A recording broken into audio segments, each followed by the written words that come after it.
सबसे पहले आप सबकी खिदमत में आदाब। आज के जलसे में डायस पर बैठे सभी बुजुर्ग और सभी इनवाइटीज, शबीर अली साहब से हमारा बहुत पुराना ताल्लुक है। जब मैं DIG निजामाबाद 2005, 6, 7, 3 साल था वहाँ। दोस्तों, उर्दू जर्नलिज्म की जब बात होती है तो इसमें दो चीज है, एक उर्दू और दूसरा जर्नलिज्म। उर्दू के बारे में तो शायद जितनी भी बात की जाए वो कम है। उर्दू ज़ुबान में जो मोहब्बत है और जो ताकत है वो शायद बहुत कम ज़ुबान में है। और आज हम जहां खड़े हैं तो जो तेलंगाना का सूबा बना बहमनी सुल्तान के बाद, जब कुली कुतुब शाह ने एक नया सल्तनत बनाया कुतुब शाही, उस समय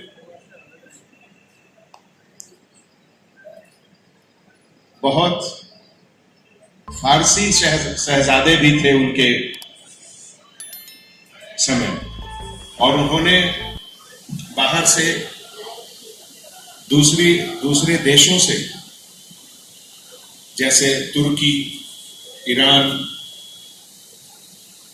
फारस, सभी जगह से लोग आए और यहाँ की जो लोकल लैंग्वेज तेलुगु, हिंदी, संस्कृत सबसे मिलकर एक लैंग्वेज बना उर्दू। तो इसकी जो मिठास है, इसमें आपको हर जगह का टेस्ट मिलेगा, हर जगह की खुशबू मिलेगी। और आज की तारीख में जब मैं जर्नलिज्म का बात करता हूं और जब दोनों को मिलाकर उर्दू जर्नलिज्म का बात करता हूं, तो सबसे अहम बात मैं यह समझता हूं कि जो आपके लिए एक बहुत बड़ा चैलेंज भी है, और इस चैलेंज से आपको सही तरीके से लड़ना है और आगे बढ़ना है। वो चैलेंज है टेक्नोलॉजी का। ये टेक्नोलॉजी के कारण आज जर्नलिज्म सोशल मीडिया के सामने थोड़ी कमजोर पड़ती दिखती है, और इसलिए इस चीज को आप कैसे लड़कर आगे आएंगे ये सोचना है। और खास करके जो बड़े मैनेजमेंट ग्रुप है मीडिया के, उनके लिए ये और भी अहम बात है। ये कोई जर्नलिज्म से जुड़ा हुआ चीज नहीं है। बदलते वक्त में हर जगह चीजें बदल रही हैं। आप क्रिकेट में देखिए, पहले 5 डेज मैच में 50,000 लोग जाकर देखते थे मैच। उसके बाद जमाना आया 50 ओवर्स का, 1 डे इंटरनेशनल का, और अब आ गया 2020। और सुनने में आया है कि दुबई में अब 10-10 भी शुरू होने वाला है। तो वही चीज जर्नलिज्म और मीडिया में भी। अब 24 घंटे वेट करके अगले दिन का अखबार के लिए किसी को उतना सब्र नहीं है। सोशल मीडिया में 2-2 मिनट में नई खबर आती है। वो सही है या झूठ है वो बात की बात है, लेकिन हर 10 मिनट में खबर जरूर आती है। तो उसको आप एक अपने प्लेटफॉर्म पर एक नए तरीके से कैसे उसको पेश करें, ये एक बहुत बड़ा चैलेंज है। और इसीलिए प्रिंट मीडिया, इलेक्ट्रॉनिक मीडिया, और अगर आप इसको कहें तो सेलफोन मीडिया, ये तीनों को एक साथ चलने की जरूरत है। और कोई भी बड़ा ग्रुप हो, आपको एक दूसरे से राइवलरी से ज्यादा उनसे मदद लेने की जरूरत है। आज जर्नलिज्म की जब बात होती है, जर्नलिज्म में प्रोफेशनलिज्म बहुत ऊंचे दर्जे का है और वो किसी भी लैंग्वेज, किसी भी भाषा में क्यों ना हो, इंग्लिश में हो, हिंदी में हो, तेलुगु में हो, उर्दू में हो, सभी अखबारों में बहुत अच्छे अच्छे आर्टिकल लिखे जाते हैं। सभी का सेंटर पेज, सभी का एडिटोरियल वाकई बहुत अच्छा रहता है। तो अगर आप तेलुगु के एडिटर हैं या अगर आप उर्दू के एडिटर हैं, तो क्या आप अपने रीडर को 2 घंटे के अंदर आज तेलुगु पेपर के सेंटर पेज में क्या क्या सब्जेक्ट आया उसको आप ट्रांसलेट करके आप दे सकते हैं क्या अपने रीडर को? अगर आप दे सकते हैं तो आप टेक्नोलॉजी को सही तरीके से यूज कर रहे हैं। और ये कोई बड़ी चीज नहीं है कि आपको ट्रांसलेशन खरीदना, किसी को बुलाना होगा और 50,000 रुपए का सैलरी देना होगा, कुछ नहीं।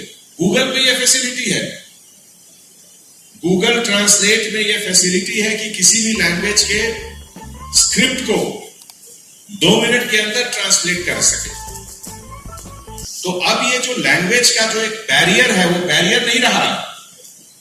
अगर आज ईनाडू में कोई अच्छा आर्टिकल निकला है और आप उर्दू के अखबार के एडिटर हैं, लेकिन आपको लगा कि ये इसकी बड़ी अच्छी लिखावट है, मैं अपने रीडर को भी इसको देना चाहता हूं, आप 2 मिनट में ट्रांसलेट करके आप उसको दे सकते हैं। ये बहुत जरूरी है। ये इसलिए भी जरूरी है कि इससे किसी एक वाक्य के ऊपर अलग अलग कितने नजरिए हैं उसका भी एहसास होता है। और आपके रीडर को ये पूरा हक है ये जानने का कि आप जो ये एक नजरिया पेश कर रहे हैं, क्या इस वाक्य के ऊपर कोई दूसरा नजरिया भी है क्या? अब इस टेक्नोलॉजी के एज में कोई भी न्यूज लोकल न्यूज नहीं रहता है। ये जो लोग कहते हैं ये तो लोकल न्यूज है, नहीं, अगर वो सही न्यूज है तो वो नेशनल न्यूज है। और यहां हैदराबाद में अगर कुछ अच्छी चीज हो रही है तो दिल्ली में भी लोग जानने की कोशिश करेंगे और जानना चाहेंगे।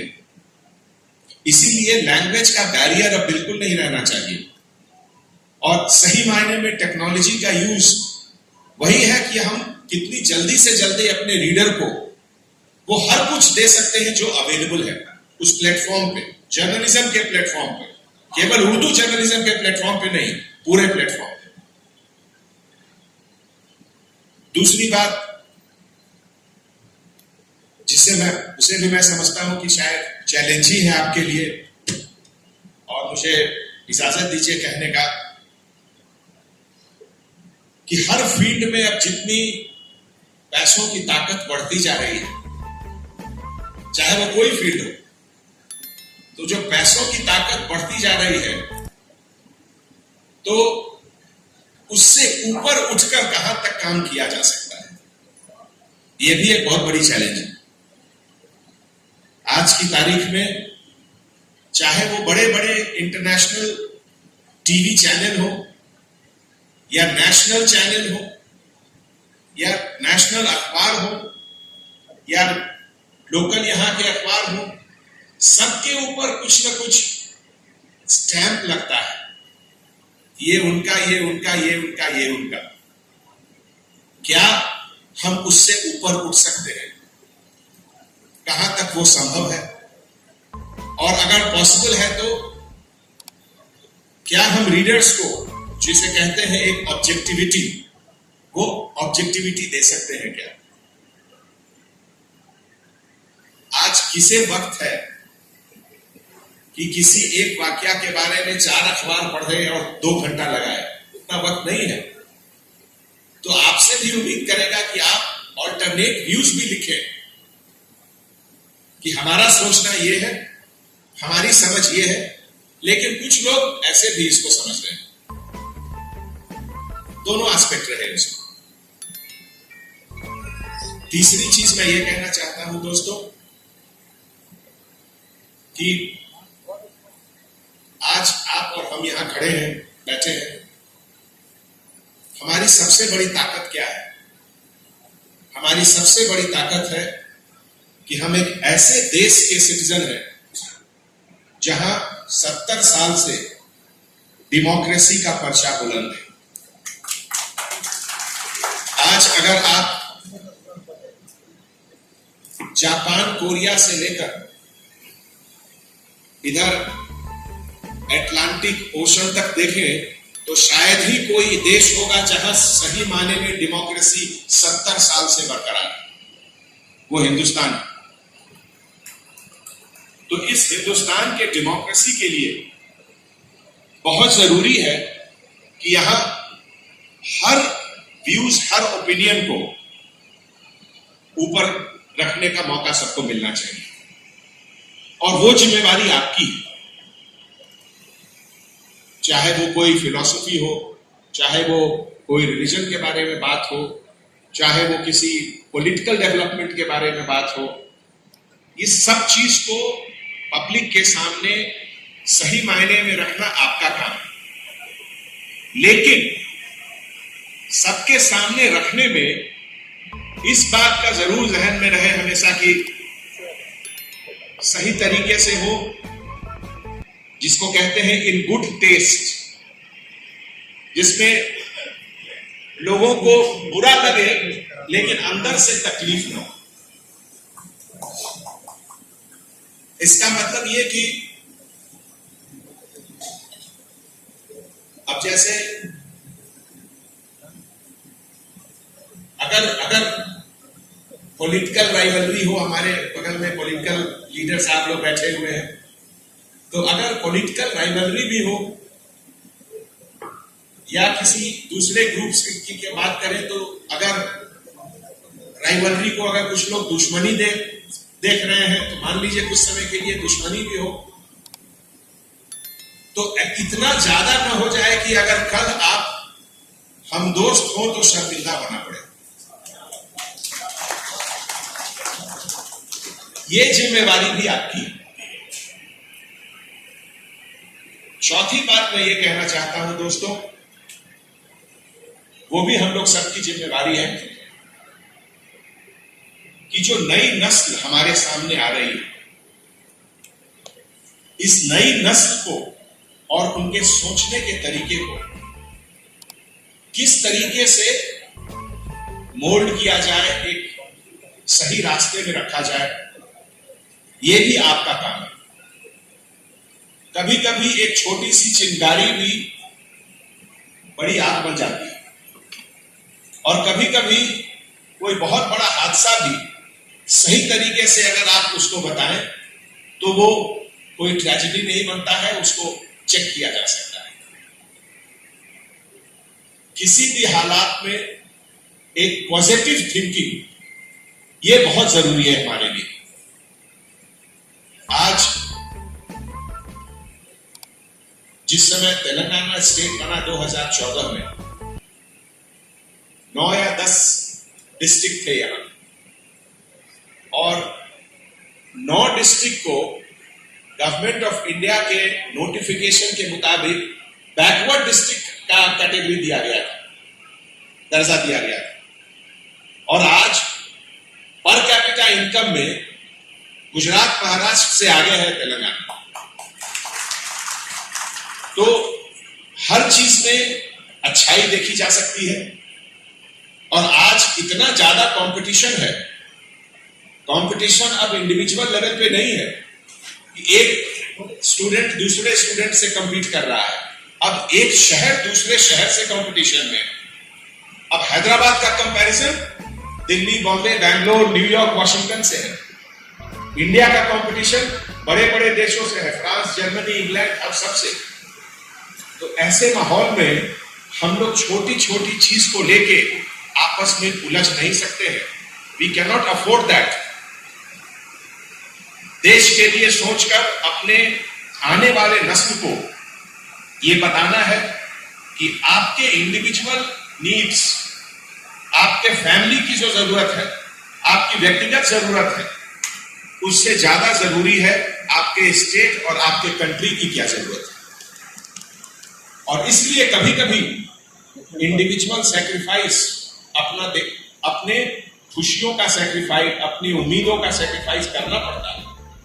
मैं एक छोटा सा एग्जाम्पल देता हूं। हो सकता है कि किसी एक बैच में, अगर कोई 12th का बैच है किसी स्कूल का, तो हो सकता है उसमें 100 बच्चे इंजीनियरिंग पढ़ना चाहें, और इंजीनियरिंग कॉलेज भी है उतनी, लेकिन शायद सोसाइटी के लिए उतनी जरूरी नहीं है, क्योंकि 4 साल के बाद जब वो इंजीनियरिंग पास करेंगे तो मार्केट में उतना जॉब नहीं रहेगा इंजीनियरिंग का। तो इसलिए उन बच्चों को अपना इंडिविजुअल जो चॉइस है उसको दरकिनार करके हो सकता है कोई और सब्जेक्ट पढ़ना पड़े। इसी तरीके से हो सकता है कंपनी की बात हो, तो कुछ कंपनी चाहती है कि हम एक पर्टिकुलर लाइन में जाना चाहें, लेकिन उस लाइन में जितनी कंपटीशन है, आपको जितनी मेहनत करनी पड़ेगी, उसके 50% कम मेहनत में शायद आप दूसरी लाइन में जाएं तो आपको अच्छा रिजल्ट मिलेगा। तो ये सब चीज रहबर आप हैं। जर्नलिस्ट से सबसे बड़ा अपील है कि आपको ये सब चीज की समझ होनी चाहिए, और इसीलिए हर जर्नलिस्ट को एक जिसे कहते हैं डोमेन नॉलेज। आप अगर इरिगेशन पे आप कुछ लिख रहे हैं तो आपको इरिगेशन पे कम से कम 10,000 पेज आपको आपके जहन में पढ़ा हुआ होना चाहिए, तब आप कंपेयर करेंगे कि क्या है। अगर आप एग्रीकल्चर पे लिख रहे हैं, मिनिमम सपोर्ट प्राइस के बारे में लिख रहे हैं, तो आपको उसके बारे में उत्तर प्रदेश में क्या हुआ, बंगाल में क्या हुआ, महाराष्ट्र में क्या हुआ, केरला में क्या हुआ, अच्छी तरीके से जानकारी होनी चाहिए, जिसमें कि आप जो भी अपने रीडर को बता रहे हैं वो उसका समरी उसको बहुत अच्छा लगे। अगर आप क्राइम के बारे में लिख रहे हैं तो क्राइम के बारे में भी किस तरीके से लिखें। दुनिया में ऐसा कोई जगह नहीं है जहां क्राइम 0 हो सकता है ही नहीं। जहां अच्छाई है वहां बुराई भी रहेगी, जहां अच्छे लोग हैं वहां क्रिमिनल भी रहेंगे, जहां क्रिमिनल रहेंगे वहां क्राइम भी होगा। लेकिन उसको किस तरीके से बताएं, किस तरीके से प्रोजेक्ट करें, जिसमें कि किसी को डिमोटिवेट करने का गोल नहीं रहे।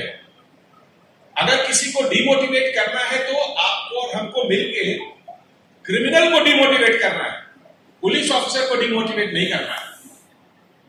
तो आज ज्यादा वक्त न लेते हुए मैं ये कहना चाहता हूं कि जो कहा जाता है प्रेस को कि the 5th pillar of the state, तो आज की तारीख में आपके ऊपर हमारे देश की बहुत बड़ी जिम्मेवारी आपके ऊपर है। और खास करके जो नए जर्नलिस्ट, नए रिपोर्टर्स जो आ रहे हैं, उनसे मैं अपील करूंगा कि खाली वक्त में बहुत पढ़ें। आप लोग लकी हैं कि आपके सामने पूरा इंटरनेट आपके हाथ में है। जिस सब्जेक्ट पर भी आप चाहें, आप सब कुछ आपके पास है। आप पढ़िए, अपने आप को एनरिच करिए। आपकी अमीरी आपकी तनख्वाह से नहीं दिखती है, आपकी अमीरी आपकी लिखावट से दिखनी चाहिए। और जो सीनियर यहां हैं, मैनेजमेंट के लोग, एडिटर्स, उनसे भी मैं अपील करूंगा कि आपका काम है हाथ पकड़ के नए राइटर्स को एनकरेज करना। मैं बहुत देखता हूं नए जो रिपोर्टर्स आते हैं, उनके अंदर जितना जोश रहता है, उनके अंदर जितनी खुशी रहती है कि हाँ मैं कुछ लिखूं, उनको सपोर्ट चाहिए आपका। पुलिस डिपार्टमेंट की तरफ से जहां तक भी होता है हम लोग जरूर मदद करते हैं, और हमारे डिपार्टमेंट में लगभग हर डिस्ट्रिक्ट में स्टेट लेवल पे पीआरओ है, और जो भी चीज की जरूरत होती है वो तुरंत जल्दी से जल्दी शेयर करते हैं। एक और चीज मैं खत्म करने के पहले कहना चाहता हूं कि पुलिस डिपार्टमेंट में बहुत बार प्रेशर होता है कि सर आप ये बताइए वो बताइए, लेकिन कुछ एक वक्त इन्वेस्टिगेशन जब शुरू में चल रहा है तो इन्वेस्टिगेशन की बारीकियत को बताना ठीक नहीं होता है। उसके दो कारण हैं। पहला तो ये कि अगर वो क्राइम अभी पूरे तरीके से सॉल्व नहीं हुआ और इनिशियल लीड्स हैं, वो लीड बहुत तरह के लीड हो सकते हैं। अगर 10 लीड है तो एक लीड सही होगा, 9 लीड उसके गलत होंगे। लेकिन वो 10 लीड अगर आपको हम बता दें अभी, तो हम क्रिमिनल को अलर्ट कर रहे हैं कि कैसे तुम बचो, कैसे तुम भागो। तो पहले जितना कम समय में, जितने कम रिसोर्स में हम लोग उसको पकड़ सकते थे, वो ज्यादा लगे। और आज की तारीख में सबसे बड़ी चीज है रिसोर्स का ऑप्टिमम यूटिलाइजेशन। अगर किसी एक क्राइम को इन्वेस्टिगेट करने में मैं 5 लाख रुपए खर्च कर रहा हूं, 5 लाख रुपए खर्च मतलब हर इन्वेस्टिगेटिव ऑफिसर्स को सैलरी मिलता है। अगर वो गाड़ी में गया कहीं दूसरा स्टेट तो पेट्रोल भरना पड़ता है, वहां कहीं रहेगा तो होटल में उसको खर्च करना पड़ता है। तो ये सब चीज भी बचाना आपका और हमारा काम है। और इसीलिए मैं हमेशा कहता हूं कि आप में और हम में फर्क कोई नहीं है। आप भी पुलिसमैन हैं, हम भी पुलिसमैन हैं। फर्क है कि हम खाकी पहनते हैं, आप सिविल ड्रेस में। तो दोस्तों, मुझे बहुत अच्छा लगा आप लोगों से मिलकर, और एक बार फिर मैं तहे दिल से आप लोगों का शुक्रिया अदा करना चाहता हूं।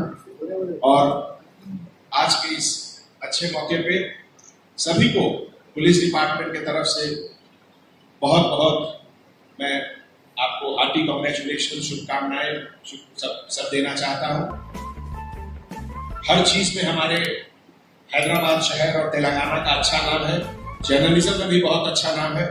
मैं उम्मीद करता हूं कि आने वाले समय में आप में से नेशनल लेवल पे और अच्छे से अच्छे लोग आए, और हम आपके साथ हैं। हमारे तरफ से जो भी मदद आपको मिलना चाहिए मैं जरूर करूंगा। शुक्रिया। बहुत बहुत शुक्रिया अंजनी कुमार साहब।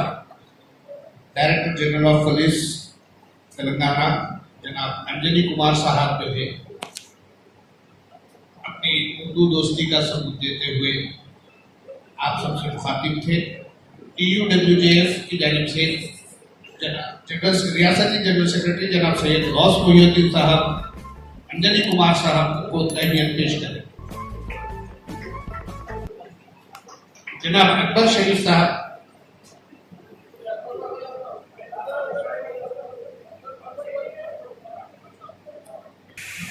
अंजनी कुमार साहब अपने खिताब के दौरान को अपने खाने तक पहुंचा सकते